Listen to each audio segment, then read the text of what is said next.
Hello दोस्तों, operating system के lecture number 8 में आपका स्वागत है। आज हम लोग डिस्कशन करेंगे operating system services. Operating system services पहले भी हमने देखा था, लेकिन हमने ओवरऑल देखा था कि ऑपरेटिंग सिस्टम कंप्यूटर में क्या करता है। अभी हमारा फोकस होगा for process management. Operating system का रोल प्रोसेस मैनेजमेंट में क्या है, क्योंकि अभी टॉपिक हमारा प्रोसेस मैनेजमेंट चल रहा है।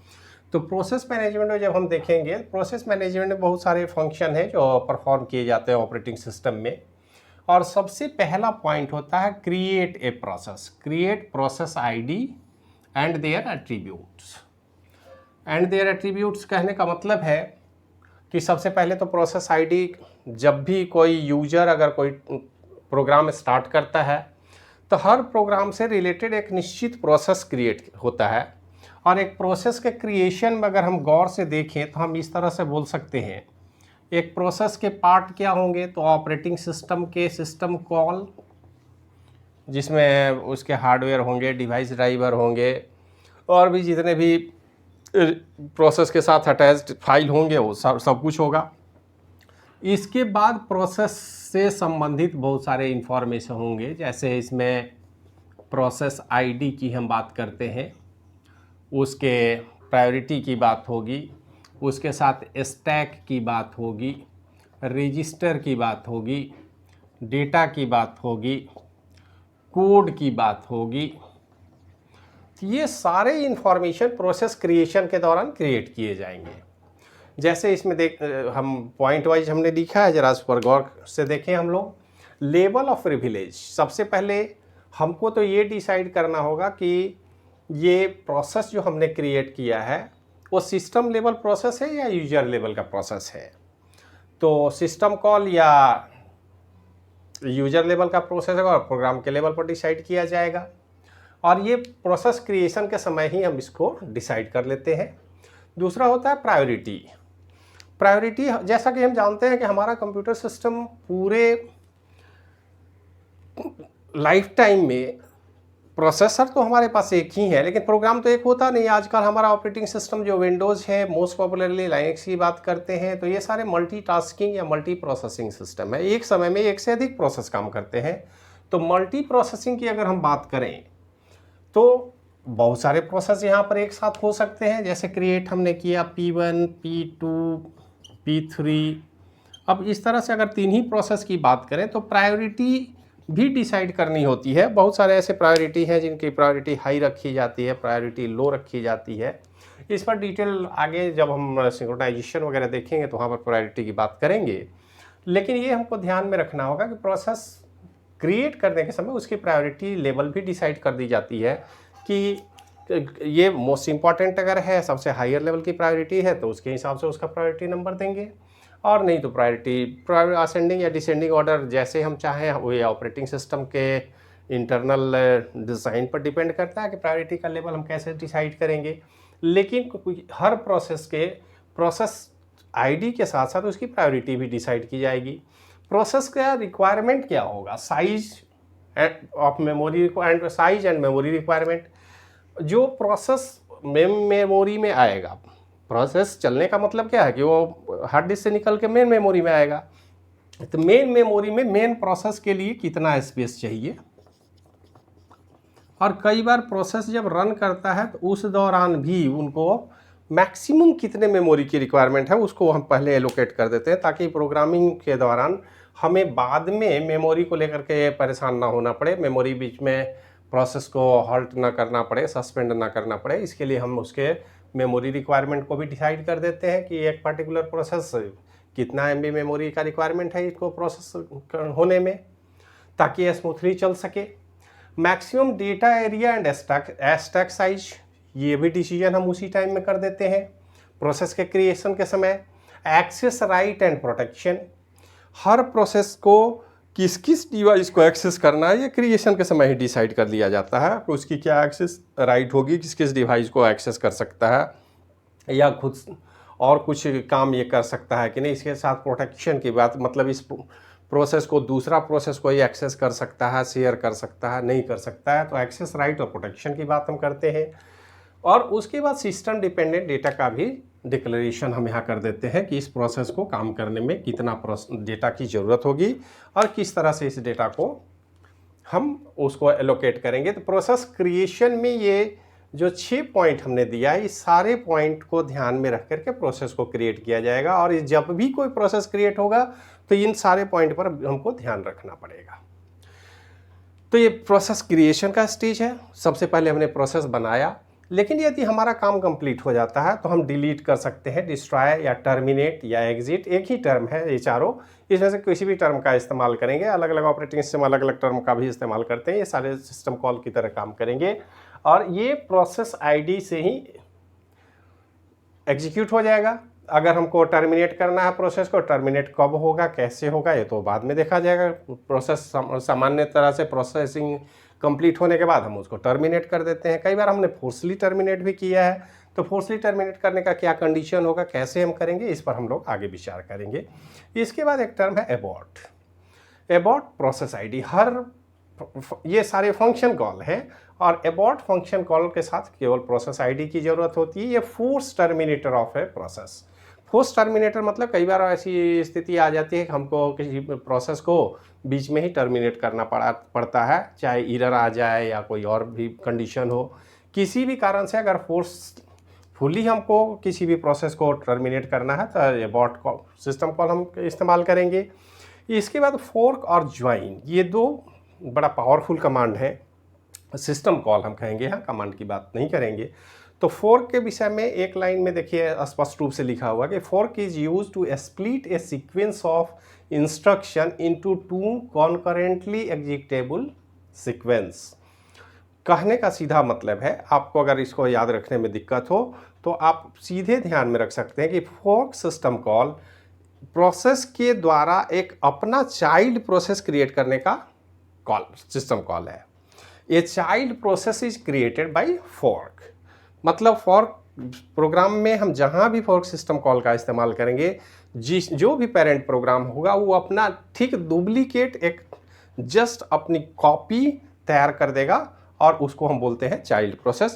जिस प्रोग्राम के द्वारा क्रिएट किया जाएगा वो पेरेंट प्रोसेस होगा और जो नया क्रिएटेड प्रोसेस होगा किसी प्रोग्राम के द्वारा या प्रोसेस के द्वारा, वो उसको हम बोलेंगे चाइल्ड प्रोसेस। हम जितनी बार कॉल करेंगे उतनी बार चाइल्ड प्रोसेस बनता चला जाएगा। Parent process, her child process का एक पेरेंट प्रोसेस होगा और इसको डिटेल में आगे और समझने की कोशिश करेंगे बाद में। लेकिन अभी हमको ध्यान में रखना है कि फोर्क सिस्टम कॉल एक चाइल्ड प्रोसेस क्रिएट करने का काम करता है। देन ज्वाइन, जब हमने चाइल्ड क्रिएट कर लिया है तो बाद में आगे चल करके जब भी हम उन दोनों अलग अलग सेपरेट प्रोसेस को जब इंटरकनेक्ट करने की कोशिश करेंगे तो हमारे पास सिस्टम कॉल है join. It is use to merge the 2 sequence of code divided by the fork. Fork के द्वारा जो हमने चाइल्ड प्रोसेस क्रिएट किया था, स्वाभाविक है चाइल्ड प्रोसेस किसी न किसी काम के लिए हमने क्रिएट किया है और उनका काम पूरा हो जाता है तो फिर उनको पेरेंट प्रोसेस के साथ ही मर्ज करके मिला दिया जाता है ताकि हमारा प्रोसेस सीक्वेंशियल चलता रहे। और फोर्क या ज्वाइन का जो कॉन्सेप्ट है ये पैरेललाइजेशन का मतलब है। मतलब पैरेलल प्रोसेसिंग का अगर कॉन्सेप्ट हमारे प्रोग्राम में है, अगर प्रोग्राम में हम ऐसा चाहते हैं कि एक से अधिक प्रोसेस क्रिएट कर लें काम को जल्दी से कंप्लीट करने के लिए, ये बहुत सारा प्रोग्राम ऐसा होता है जिसमें हम उसको पार्ट बाय पार्ट डिवाइड कर सकते हैं। तो ऐसे प्रोग्राम को एग्जीक्यूट करने के लिए हम फोर्क और ज्वाइन सिस्टम कॉल को प्रयास करेंगे। और इसके बाद फिर नेक्स्ट पॉइंट पर हम चलते हैं अगले प्रोसेस पर और उस पर ज़रा ध्यान देते हैं कि उसमें क्या करना है हमको। हमारा नेक्स्ट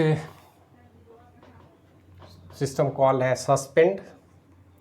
सस्पेंड प्रोसेस आईडी, इसमें भी सस्पेंड के साथ हम प्रोसेस आईडी की बात करेंगे। PID प्रोसेस आईडी को डिनोट करता है। प्रोसेस आईडी सस्पेंड का मतलब क्या हुआ? Process is suspended and placed in the suspended state. कई बार हम वेट स्टेट भी इसको बोल देते हैं। तो suspended state, it may suspend itself और another when authorised to do so. कहने का मतलब है कि प्रोसेस अपने काम करने के दौरान सेल्फ ही सस्पेंड मोड में जा सकता है। अगर कुछ IO ऑपरेशन की ज़रूरत है तो प्रोसेसर को बिजी न रख के सस्पेंड स्टेट में चला जाएगा।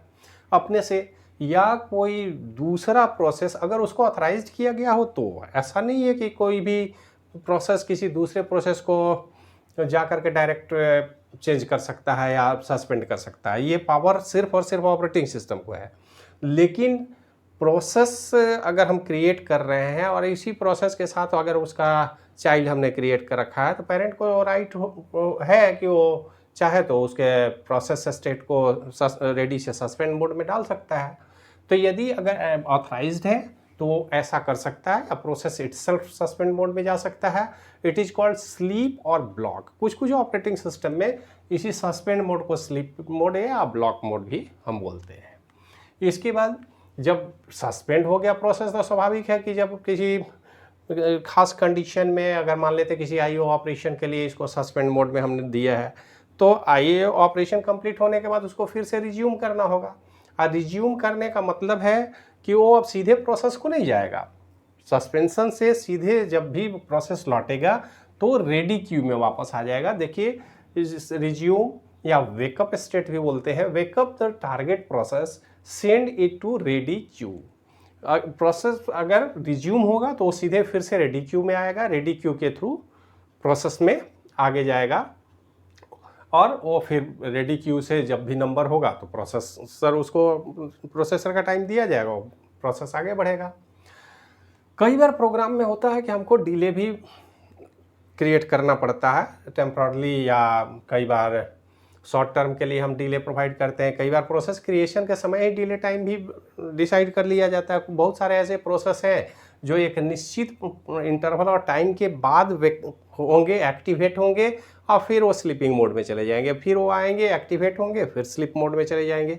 इसका सबसे अच्छा एग्जांपल होगा मेमोरी का रिफ्रेशमेंट। रैम मेमोरी रिफ्रेश करना पड़ता है, आप तो जानते हैं। तो जब भी मेमोरी रिफ्रेश करना होगा तो उसके लिए हम क्या करेंगे, एक निश्चित टाइम डिले हम प्रोवाइड कर देते हैं उसको, और उस प्रोसेस में इस तरह का प्रोसेस आईडी के साथ वो टाइम डिले हम दे देंगे। उस निश्चित टाइम डिले के बाद ऑटोमेटिकली वो आएगा, काम करेगा, फिर सस्पेंड हो जाएगा। तो it changes the process state to the defined time period. एक निश्चित डिफाइंड टाइम पीरियड में वो अपने आप टर्मिनेट हो जाएगा। इसकी ज़रूरत डिले की आगे पड़ेगी और डिटेल में हम लोग देखेंगे। अभी तो प्रोसेस स्टार्ट हुआ है, जब और डिटेल में जाएंगे तो ये सारी बातें हम आपको अच्छी तरह से समझ में आ जाएगी। इसके बाद है get attribute. It is a way for a process find या monitor the status of process. Get attribute कहने का मतलब है कि किसी भी मॉनिटर के जो भी हमारे पास स्टेटस है उनको हमेशा हम मॉनिटर करते रहेंगे, फाइंड करते रहेंगे। जैसे किसी पर्टिकुलर टाइम में हमें पता करना है कि हमारा प्रोसेस P1 का क्या स्टेटस है अभी, तो उसको मॉनिटर करेंगे। उसके लिए हम गेट एट्रीब्यूट की बात करते हैं। एट्रीब्यूट जब भी देखना होगा, ये फाइल के कंडीशन में भी हम लोग देखते हैं कई बार कि हमारे फाइल का एट्रीब्यूट क्या है। एट्रीब्यूट हम जब भी चाहें तो कि यूजर चेंज करते रहता है अपने फाइल का। ठीक उसी तरह प्रोसेस के एट्रीब्यूट को भी समय समय पर बदला जा सकता है, चेंज किया जा सकता है, और इस एट्रीब्यूट को सिर्फ मॉनिटर या शो करने के लिए हम फाइंड या मॉनिटर या गेट एट्रीब्यूट सिस्टम कॉल की बात करते हैं। इसके बाद चेंज प्रायोरिटी। चेंज प्रायोरिटी या सेट प्रोसेस एट्रीब्यूट दोनों एक ही बातें हैं। तो चेंज प्रायोरिटी का मतलब होता है कि एक स्टेटस के जो भी उसके एट्रीब्यूट सेट हैं पहले से, हम चाहें तो उनके प्रायोरिटी लेवल को बदल सकते हैं या दूसरे पैरामीटर को भी एट्रीब्यूट को बदला जा सकता है। और ड्यूरिंग रन टाइम अगर हमको किसी भी प्रोसेस के प्रायोरिटी के या एट्रीब्यूट को चेंज करने की ज़रूरत होगी तो हमारे लिए सिस्टम कॉल है चेंज प्रायोरिटी। और run time modification of a process priority, ये साफ साफ कहता है कि run time modification of a process priority use to increase और डिक्रीज द प्रोसेस एबिलिटी। हम उसके एबिलिटी को, उसके प्रोसेसिंग कैपेबिलिटी को जब भी चाहें तो उसको बढ़ा या घटा सकते हैं। तो ये बेसिक हमारे पास सिस्टम कॉल है। खास करके ऑपरेटिंग सिस्टम जो सर्विस एक प्रोसेस के लिए प्रोवाइड करता है, इन्हीं 9 पॉइंट को हमको ध्यान में रखना है।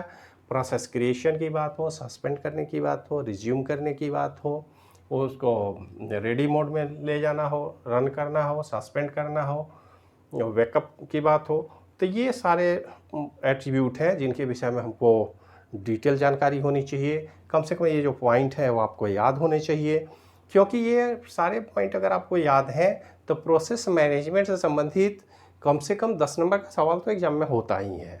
और इतना बात अगर याद रहे तो आप आसानी से स्कोर कर सकते हैं और ठीक तरह से समझ सकते हैं। इतनी बातों को ध्यान में रखेंगे।